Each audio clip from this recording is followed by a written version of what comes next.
Hi everyone, thank you so much for coming back to my channel. My name is Ken, St. James. Thanks for coming back.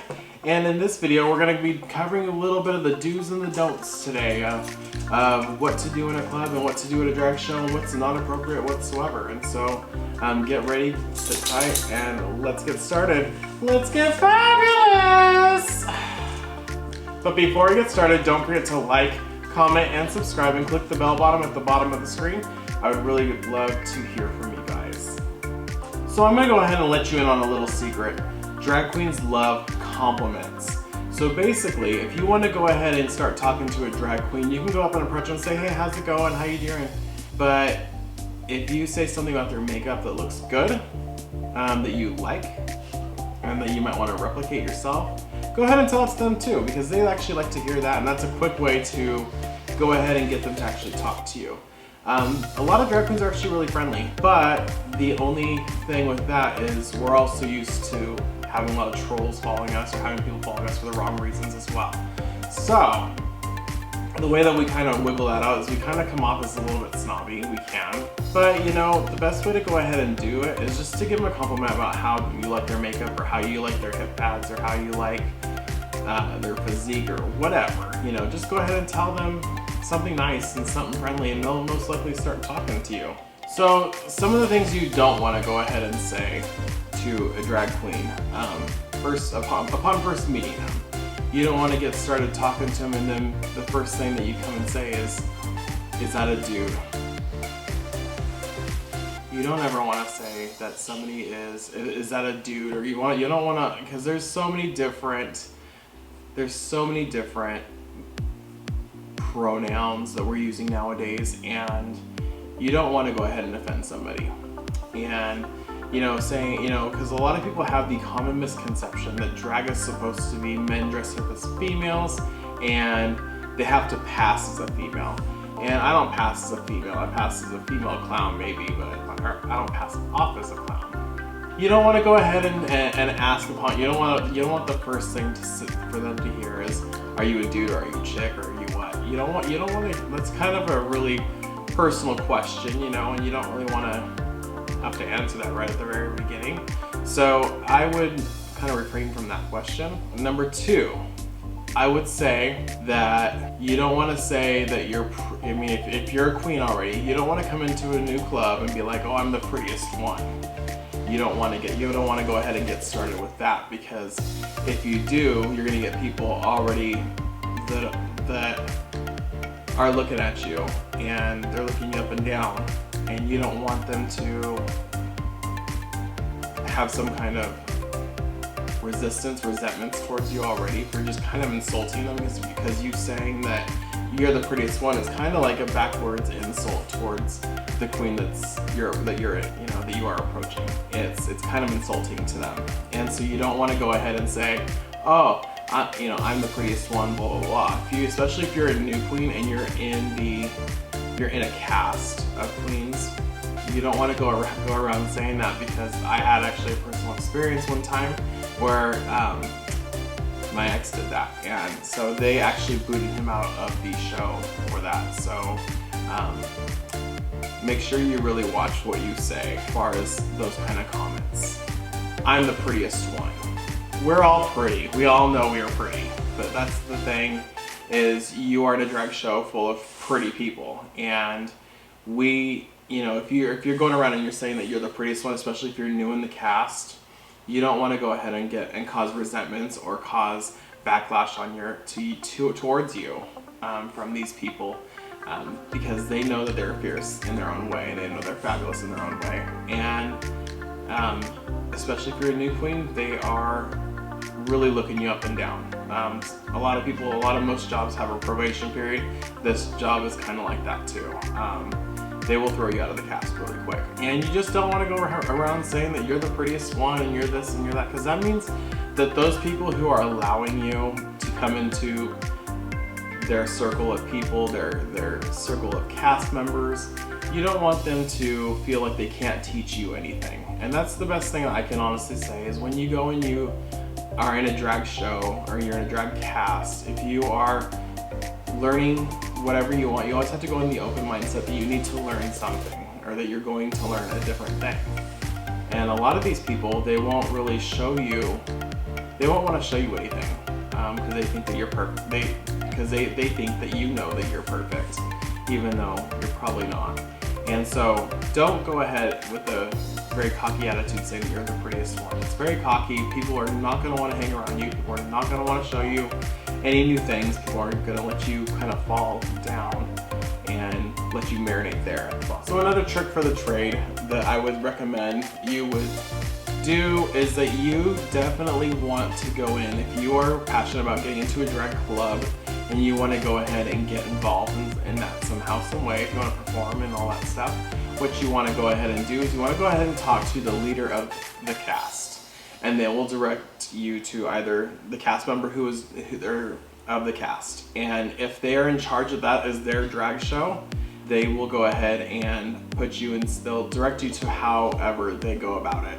Some places do auditions, other places go ahead and they do a amateur night kind of a situation, and you want to go ahead and enroll yourself in whatever you can get into. If it's an amateur night, even though you may not be an amateur or whatever, like this is maybe your 4th or 5th club you're working at, you're not necessarily an amateur, but you're gonna start out from the bottom, and so you're gonna basically do an amateur night. And if they like you, they like you. If they don't, they don't. And there is something called a fan favorite that some clubs can do, and basically they're gonna go ahead at the end of the show, they're gonna go ahead and call you out, and they're gonna see who is their favorite by the audience screaming. So this is where you want to take all your friends, and you really want them to scream for you and stuff like that. You really want them to go ahead and do that for them. Because when you go and you bring all your friends, the loudest person who gets the person who gets the most screams, they go and get in the cast. In a lot of situations though, I've seen, at least at my club, you go through an amateur night, so you're going through a period where you're going to be going and performing, and then you get, if you're selected as moving forward, then basically you go and you stop performing, and the prize is to perform for a whole month, but you would go and stop performing as far as in the amateur shows, and then you would come back for a finale. Whoever won the finale gets in the cast. That's how that works. But you always want to go ahead and talk to the leader, and they'll direct you from there. Or else if the leader of the MC or the leader of the show is not necessarily, if it's not necessarily their show, then what they're going to do is they're going to direct you to the club director, and the club director is going to be the one that's going to be eyeballing you with the head of the drag show, and they're going to be watching every move that you make, and they're going to see they're going to be watching how the audience reacts to you. And so if you're going to be acting a fool, you're going to be treated essentially like a fool. You're not going to get in the club. And so, food for thought. Always come prepared to learn something. Always come prepared to, always just come prepared to be friendly, because you get by so much further with kindness versus a bitchiness about you. You always get through. I'm trying to think of a saying, I can't think of a saying right now. But you always want to be nice to people, because people will treat you nice in return. If your character's a bitch, I am sorry, because that is a detriment, in my opinion. You get treated as such. If you're snobby and snooty, that's your thing, people are going to treat you snobbily and snooty, and they're not going to want to deal with you, and they're going to give you the runaround. And that's why I don't like bitch characters. I don't, it's just not a friendly environment for those kind of people to be around. And it's not a fun environment. Like, everyone thrives off the whole bitch character thing, but I totally don't, because you can only be bitchy for so long to the point where people actually think that that's really you. And they're not going to want to approach you. They're not going to want to book you. They're not going to want to do anything with you because you're just too snooty or too snobby.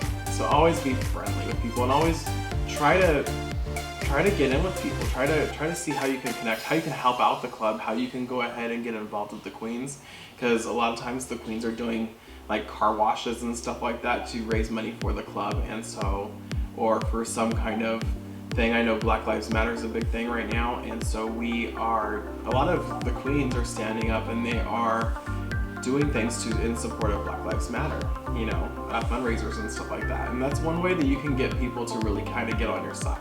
Advice tip number 4, you don't necessarily want to come in acting a fool. It is a club. People are going to be drinking. People are going to be saying things. But if somebody accidentally says things in not the best way and you react, it's going to look bad on you. Especially if you are the queen that is going to start the fight. If you're going to start a fight, do not be coming around trying to get into the club as far as getting in the drag show. You want to go ahead and be friendly. Do not be coming in acting a fool, because you'll be treated as a fool. People will not take you seriously. And that is one thing that is very true. Don't become an acting fool. Don't be coming in spreading rumors that aren't true. That's another one. Because then that's just going to start strife. That's just going to start a bunch of drama, and nobody got time for all that. So I'm just saying, pick your words wisely. So if you're new to the drag scene, my next tip I think would be kind of beneficial. If you're wanting to get started in the drag scene, I would definitely recommend that you don't just approach a queen and be like, hey, will you be my drag mom? That's gonna take a little bit of work for their part, and that's gonna require them to make a choice whether they have the time that they can allocate towards you to teach them everything that you know. Because let me tell you, being a drag mom, you're teaching them how to do makeup your way, you're teaching them how to do makeup, or you're teaching them how to do their styling, their hip pads. You're gonna get them bookings. You're gonna teach them the ways that you know to be just as fabulous as that person. You know, that is what a drag mom does. And so I would refrain from just all of a sudden being the first day at the club and then going up to somebody and being like, hey, will you be my drag mom? Like, you know, because it's one thing that kind of like, drag queens take a lot of pride in their looks, and they take a long time, and they put a lot of work into their secrets that they have for themselves. And so, you know, and a lot of people are hesitant because, you know what, you can easily take my job. You can take my job and, you know, I'll be without one, you know, and you can be just as fierce or even possibly more fierce as me. And so I'm not gonna share with you my secrets, but this is how you get a hold. This is how you kind of get through to that. Not every drag queen's gonna want to share their secrets with you. I have friends that can do wigs and they won't show me, but they'll sit there and they'll charge me to do a wig, which is fine because I'm not wanting, and my friend Sarah has told me that it's definitely not wise to be a master at everything. And you know, and in my mind, like sometimes like I want to be the master at everything because I'm very self-sufficient. But you know, she said that and that kind of made sense to me. You never want to be the master at everything because then there's no room for somebody to come in and make you even fiercer. So, you know, I don't really do wigs very well. Wigs is not my thing, but I can do makeup on myself. And then I can also go ahead and I can sew clothes. I can sew clothes like no tomorrow. But you never want to go ahead and try to do everything. I mean, sometimes you do. Like I had told her a story about, you know, going to the pageants and, you know, seeing all the queens have really big hair, and I was stuck in a town that was an hour away because at the time I lived an hour away, and I was stuck doing my own wigs and learning how to do it, and I didn't know how to. I don't know the first thing about hair, so there are things, and it's okay to have somebody it's okay for you to pay somebody to do something for you as a service, because you don't have to be the master at everything. There are people that are strong at, you know, dancing, and I can dance, but that's not all my forte. I would never consider myself a dancing queen. I'm always more of a jokester, more of a comedy thing, and that's my thing, you know. I will sit there and I'll bring the whole house down in laughter. I don't need to do a ballet recital thing. I can make everyone laugh if I need to. And so that's where I would say that, you know, you want to go ahead and really define your character and where your character is really kind of going. But you want to also go ahead and make sure that you're not really pressuring. So the way that you get into the whole drag mom thing is you start at the club, you know, you get into the club by yourself, and then after a while, you know, you can say, hey, what eyeliner do you use? Or hey, can you show me how to do your cut crease? Or hey, you know, but get close to some people. Don't just rush into the very first thing and be like,